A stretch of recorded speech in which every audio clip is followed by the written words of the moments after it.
Welcome back to the 152nd episode of the Daily Flip podcast. I'm your host, Alex, and today we're going to be flipping through some of the top stories, including disqualifying Donald Trump via the 14th Amendment, this new crackdown on free filing services that the IRS is going after, and an article about Densatis' record with the military, and is it as big of a deal as some of the media outlets are making it seem, that he was not actually a part of the SEALs, but that he deployed with the SEALs.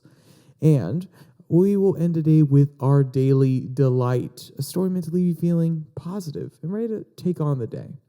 Now, that's enough rambling from me. Let's jump in to our daily debate. Should President Trump be restrained from running for office? So this is a hotly contested one right now. There are lots of legal experts who are talking about Jan 6, who are talking about all this different drama that Donald Trump is in, and they're trying to say that he can't run for president or he couldn't actually get the office under the 14th Amendment. And are they doing this correctly? Is this lawfare? Are they coming after him in a roundabout way, or are they doing the right thing and trying to say, no, this is one of the amendments in our Constitution, and we really do have to enforce it? I want to know everybody's opinions down in the comments section. If you could take the time, that would be greatly appreciated.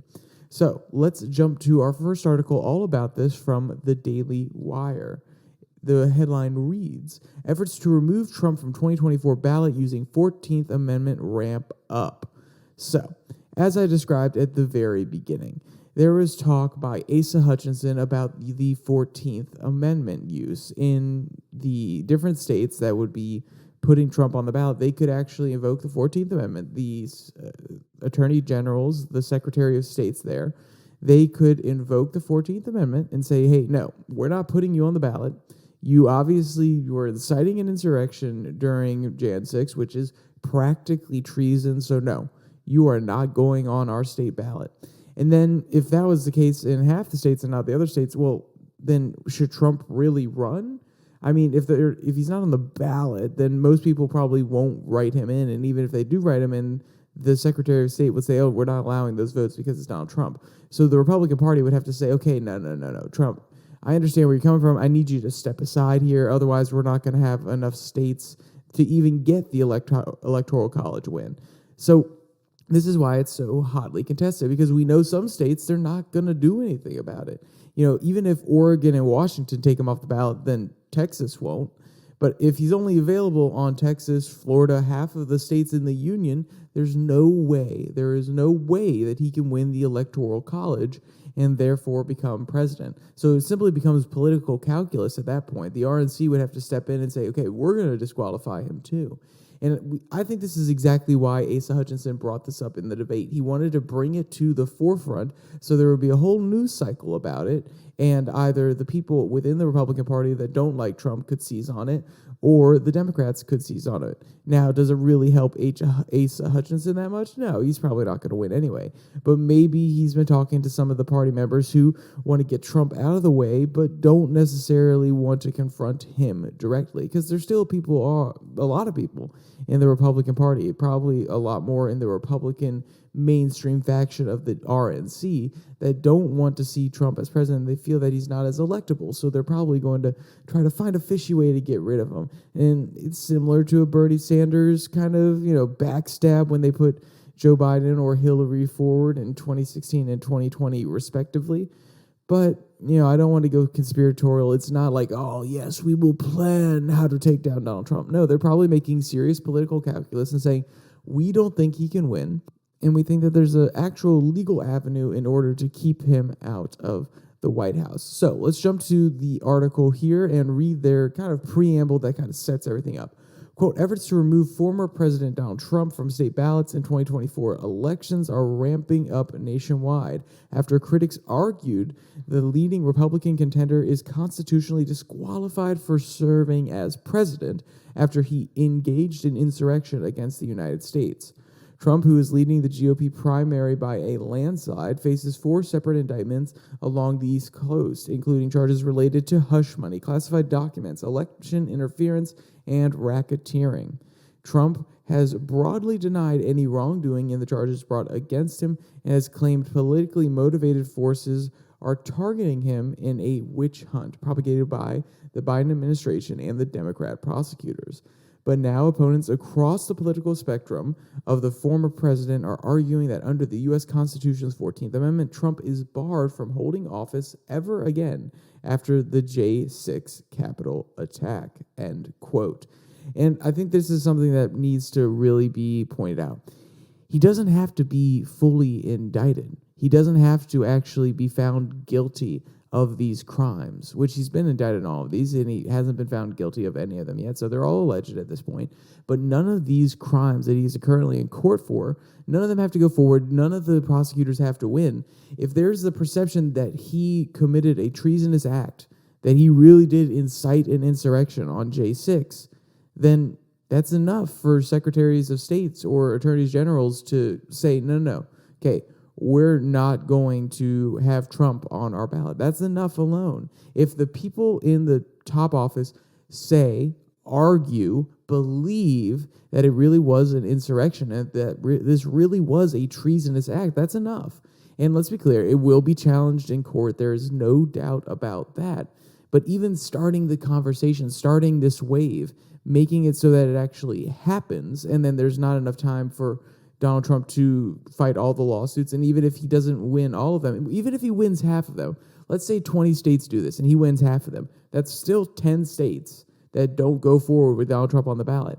Can the RNC really risk that? Can the RNC, the Republican Party, really risk not having their candidate on 10 states out of 50 in the battle for the president? No, that's not something that they can risk. It's just not possible, because even if those are all solidly blue states, some solidly blue states split, like I believe Maine has the possibility of having part of their electors go to Democrats, part of their electors go to Republicans, even though they're a little bit more of a blue state. Or Nevada, I believe, also does split electors, and they have a contingent of Republicans there that sometimes scoop up the one or two extra electors. So no, this is not a possibility. The RNC cannot put up with this. And this is why it is even more dangerous to just have one or two, maybe three states seriously talking about this. Because I'll ask you, if you're a gambler and the odds are already against you when you're going up against the House, and we've seen this election between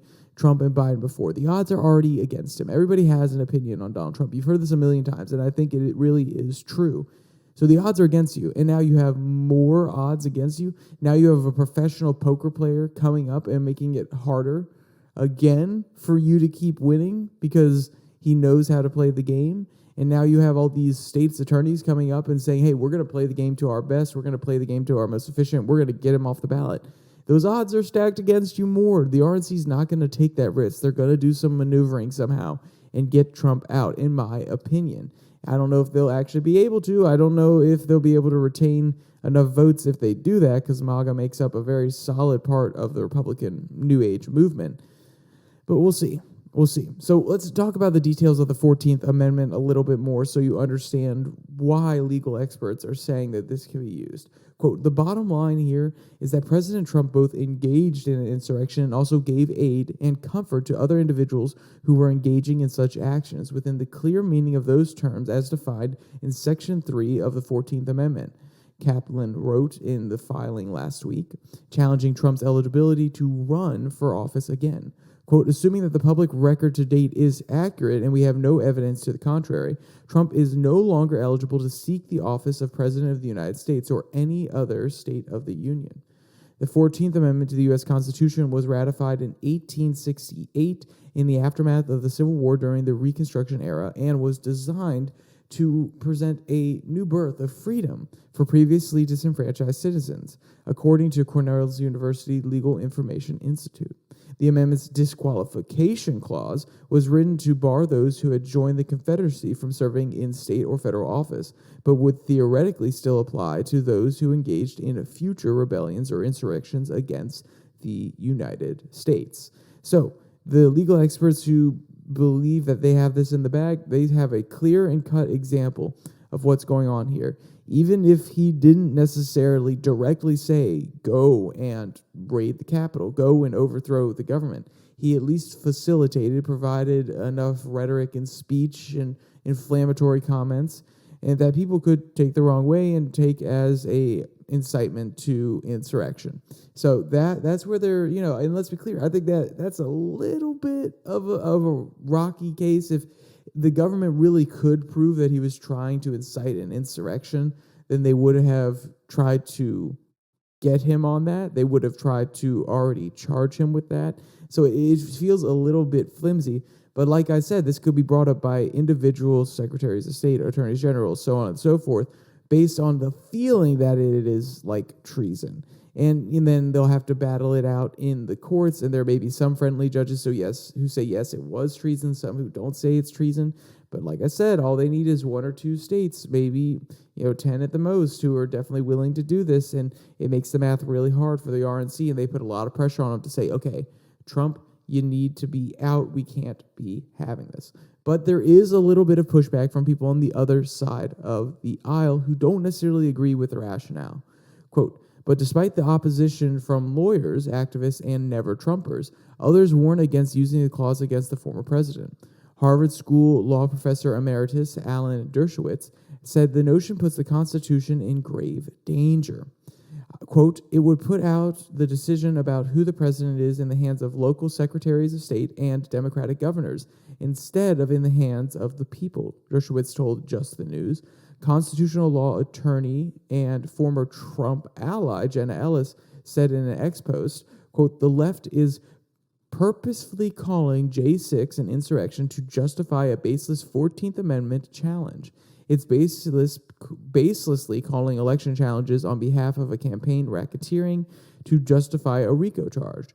Ellis, who is named as a co-conspirator in Trump's Georgia indictment, said, end quote. So, you can see here there's pushback from both sides. Now, one, on the argument that I had just laid out, which is if they really could prove that it was an insurrection, they would probably have brought it up and charged him with that. They haven't, so therefore it's baseless. And then the other one from Dershowitz is more of a practical matter, which is this is not the way that we should go. This is not going to actually strengthen our nation. It's going to leave people to, well, let's be clear here. You're going to leave a lot of power in these states, governors, and secretary of states. And if they don't like a candidate and they believe that they did something treasonous, they could very well use and wield this tool again in order to stop certain people from being on the ballot. Now, is there worlds where there are justifiable reasons for doing so? Yeah, sure, of course. But do you really want that much power seated at the head of a state? If you live in Wyoming, do you really want your governor and secretary of state to directly say, no, Donald Trump can't be president again, and then you don't even have the option to vote for him?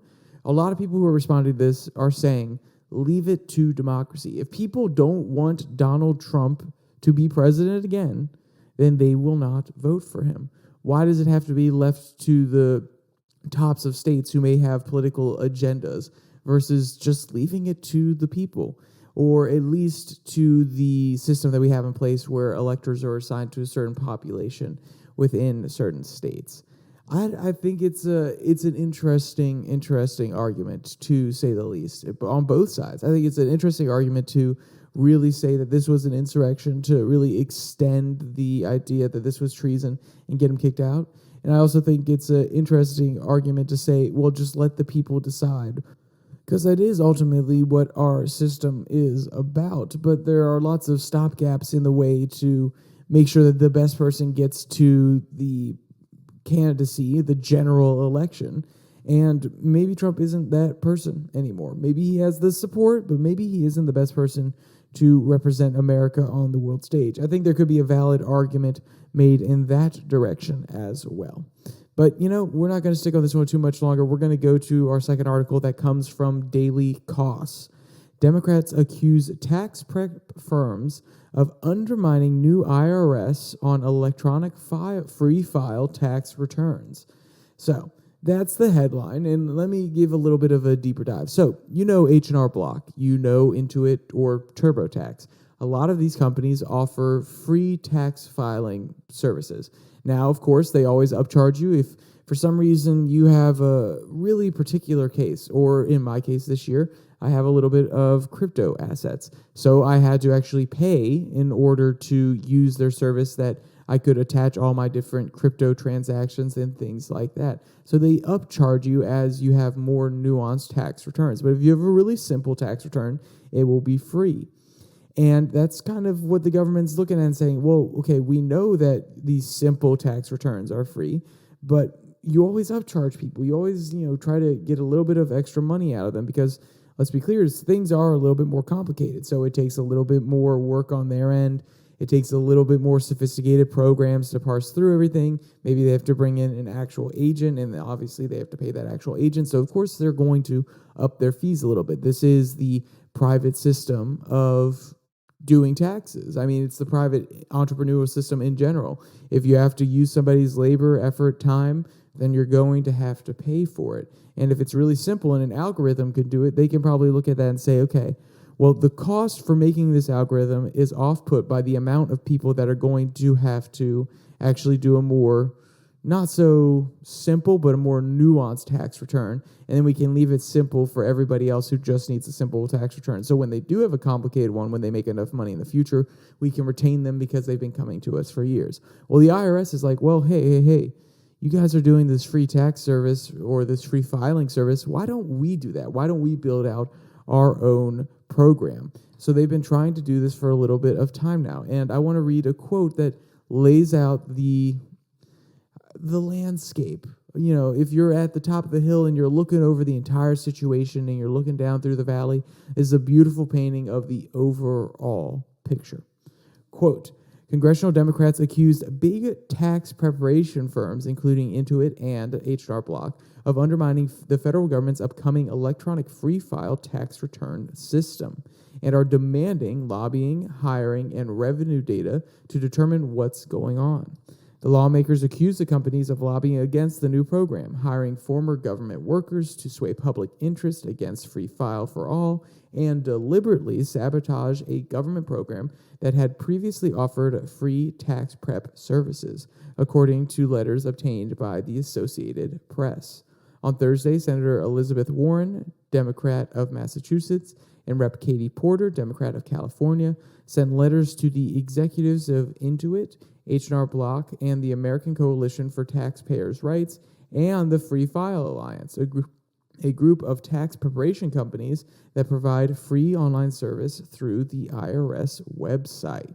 So you can see that the issue here is they feel as though the people are lobbying against the IRS free file system that they're trying to create.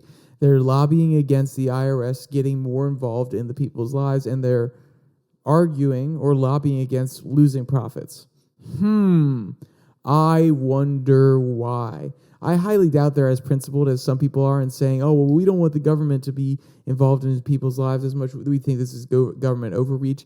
They're probably more on the side of this is going to infringe some of the money we make because, like I said, we bring in people with the free service and then we upgrade them once they feel confident with us because they have a more nuanced tax return, blah, blah, blah, blah, blah. I've said it all before. So that's probably why they're really lobbying hard on this one, because they see the potential of losing money. But, maybe there are a few principled people in some of these institutions that say, no, we don't need the government to make another program that encroaches on people even more. And also, if the government's going to do it, it's inefficient because guess what? In the open marketplace of tax services, these companies have done well because they offer really low rates, they offer higher returns, and very often when you pay that, I believe this year it was $75 in order to do my tax return, I got double, if not more than that, in returns from the federal government. So obviously, they have a good pricing strategy in place. You actually make more money off of the tax return than is charged to you. So then you could pay it off. It seems like a justifiable fee. And now when you have the U.S. government trying to do it, they're going to be inefficient. They're going to have bureaucracies in place. They're not going to have to fully face the threat of not getting enough revenue because all they say is, hey, Senate, hey, Congress, can you write an appropriations bill so we can have a little bit more money? So their service won't necessarily be as good. And this is what the big problem with doing everything as a government bureaucracy is. There's not as much competition. And then they're actually going to price out some of those other companies like Intuit, H&R Block, blah, blah, blah. They're going to price them out. They're going to actually offer a fully free service for most cases. And if you have to do a more complicated one, you'll still have to go to these other companies. But remember, the whole point of having that free service that they offer is to keep people in, to keep them trusting the company, and then upscale them as they go along. And maybe the IRS doesn't upscale as much, so therefore a lot of these people don't end up using H&R Block and Intuit, meaning it actually cuts into their profits. So you can see why they would be lobbying against this. You can see why they would not necessarily want this to go forward. And the fact that Democrats are getting mad at this is, it's kind of funny. Now, let's be clear. I do not support overall lobbying. I do not support the amount of private money that comes into the different government agencies, the different houses of Congress, to even the presidency in some cases. Now, it's a little bit different, but it normally comes as contributions to their campaign. I don't love lobbying. I don't love these large sums of money getting handed over in order to curry political favor. But I also don't agree with this legislation at this point, and I can understand why these companies are using the tools that are in place that we have allowed it to be in place, such as lobbying. We've allowed this to exist, so I can understand why they're using these tools in order to stop the federal government from going forward with a program that will cut into their revenues. Does it make it right? No, that's not what I'm saying. I'm just saying I can understand why, and it's funny to me that the Democrats are being outraged. They're like, well, why are they doing this? Oh, this is not acceptable. It's like, you're literally, if someone threatens your business, you're going to do things in order to prevent that from happening. You're going to try to save your business. I don't get why they're so angry, but there is a lot of anger on that side of the aisle. And I want to read one quote before we move on to the next article so you can understand the outrage, the pissiness that is coming from the people that don't want these companies lobbying against this legislation. Quote, tax prep companies have engaged in a long and aggressive lobbying campaign to prevent the IRS from offering taxpayers a direct filing option. The lawmakers' letters to Intuit CEO Susan K. Godarski reads, Derek Plummer, an Intuit spokesman, said his firm will respond to the lawmakers' letter, adding that taxpayers already have the ability to file taxes free of charge. Quote, an IRS direct file system is redundant and will not be free. Not free to build, not free to operate, and not free for taxpayers, end quote. So this is them taking the idea that, hey, no, this is the principled stance. Let's be clear, it's not actually going to be free for your people. We already have an alternative. They're trying to cloak it in this principled idea rather than just saying it's going to cut into the revenue. And, I respect it a little bit. Maybe they're talking to the people like me who are a little bit more political and care, but most people, you don't have to, hide it cloak and dagger and say, oh, well, it's not going to be free to taxpayers. You can just say, well, no, we're going to lose revenue. And a lot of people would understand. People on the left probably wouldn't understand. They would probably say, oh, these greedy companies, they're trying to push back so that the government doesn't cut into their massive profits. And maybe this argument really resonates more with them, but it really is a principled argument that they're trying to roll out here. And I don't think it's necessarily a facade. Like I said, there are probably some people there that truly believe it, but it's really about the revenue that they're going to lose. And that's not necessarily a bad thing. You have to protect your company sometimes. Quote, he said, Plummer said a free file system built by the government is, quote, a solution in search of a problem, and that solution will unnecessarily cost taxpayers billions of dollars.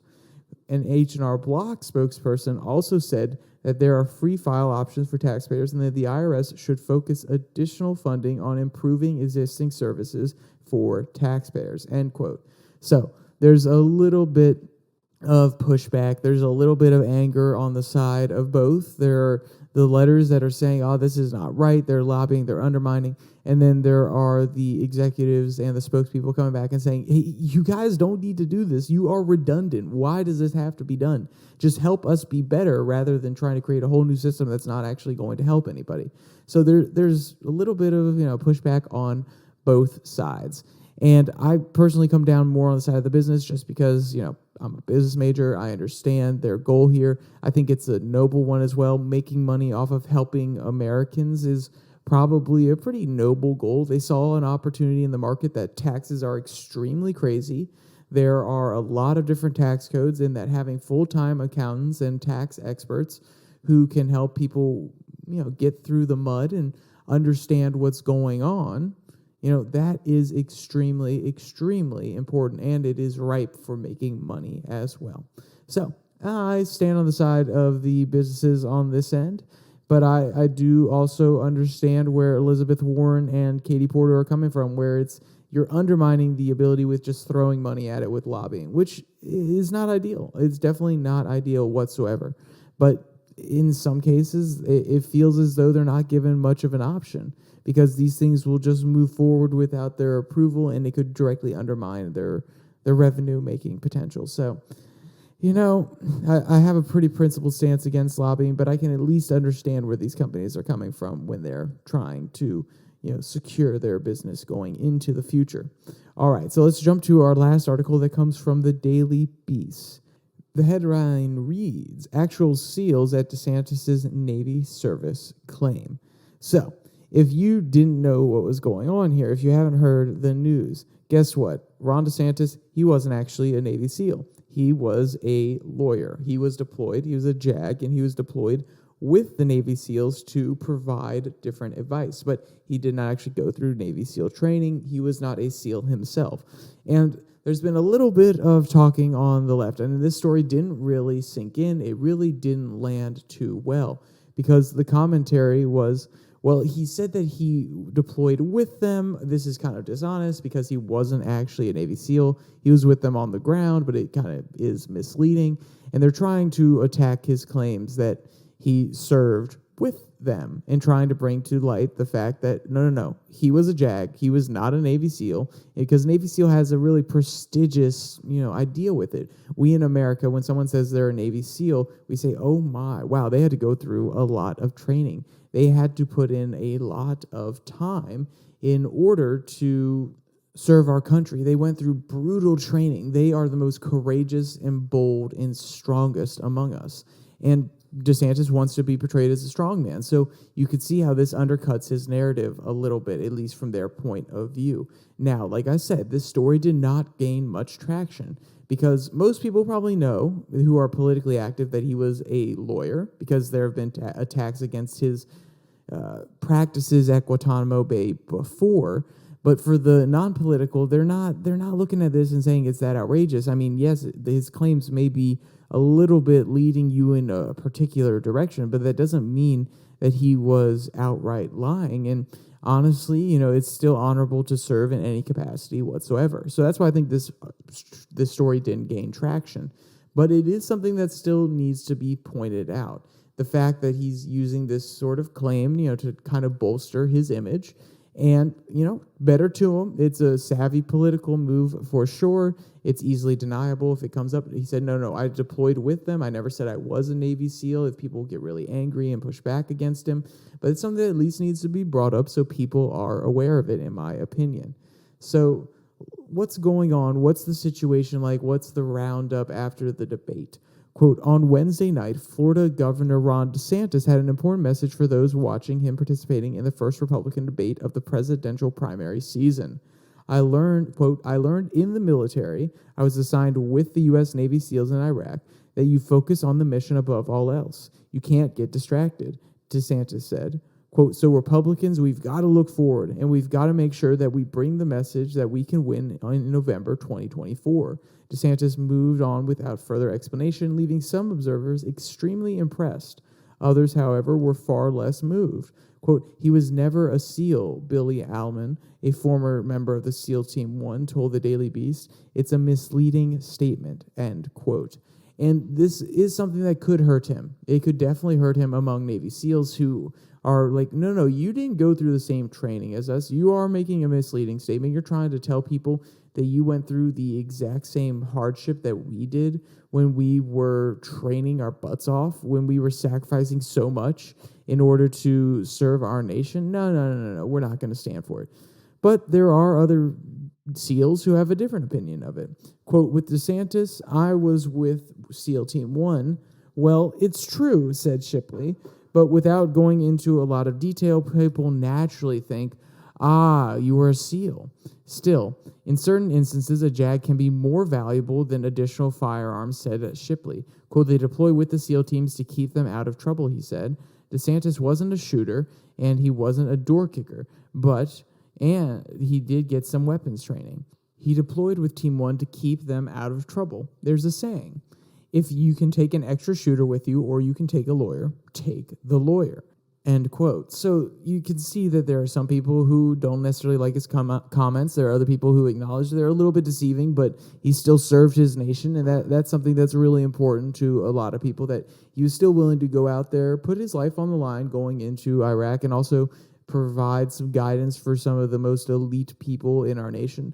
So, it's a headline grabber. It's meant to, poke holes in his story. It's supposed to give the left a little bit more ammunition against him, maybe cause a little bit more doubt among the people that would vote for him. But it didn't gain traction because at the end of the day, he was playing politics. The people that are politically involved, they know how the game works. You make statements like Vivek Ramaswamy when he said the climate hoax agenda is not real. He didn't say climate change is not real. He said the agenda around it is a hoax. So let's be clear. This is politics. They make statements that are very specific, that have been given to them, which give a certain impression, but are easily deniable upon further review. And I don't think we can necessarily blame him for trying to up his reputation, but it is something that definitely, I think, needs to at least be pointed out. I'm not saying it as a derision to him, but it's just something people should be aware of, because these politicians, they play these games. And if they're going to play these games, you have to be informed as a citizen of what game they are playing, so you can, take it into account when you are going into that voting booth, if you're voting in the primaries or if you're going to be voting for him in a general. All right, let's jump to our last story, the Daily Delight. This one comes from Buzz60. Jordanian doctor has 30 turtles and tortoises in her backyard. So, we all know the trope of the old cat lady. Well, meet this young turtle lady. Quote, Dr. Abir Basali from Jordan, whose lifelong passion for turtles and tortoises is helping maintain the healthy lives of these adorable and helpless creatures. And, I think that 1 is good, 2 is okay, but 30 could feel like it's a little bit too much. But she has a good reason for them. She really admires these turtles because, quote, these beautiful creatures have been on this planet long before humanity learned to stand on its legs, end quote. I think it's at least admirable that she's trying to help these little guys out. 30 is a lot. I don't know if I can handle 30, so good on her for being able to handle 30. And there's a cute video that comes with this one, so if you want to see that video or you want to read any of today's articles, there'll be a link in the description below that like and subscribe button where you can find them all. Also down there are links to the podcast on Spotify, Pocket Cast, Google Podcasts, as well as Podvine. And there's the Twitter handle at Your Daily Flip, where you can listen to the Twitter tirades every Tuesday and Thursday. A little bit less scripted, just 10 minutes real quick of current issues that I kind of ramble on about rather than having quotes from articles. All right, with all that said, there's only one more thing to say. Stay safe. Don't die.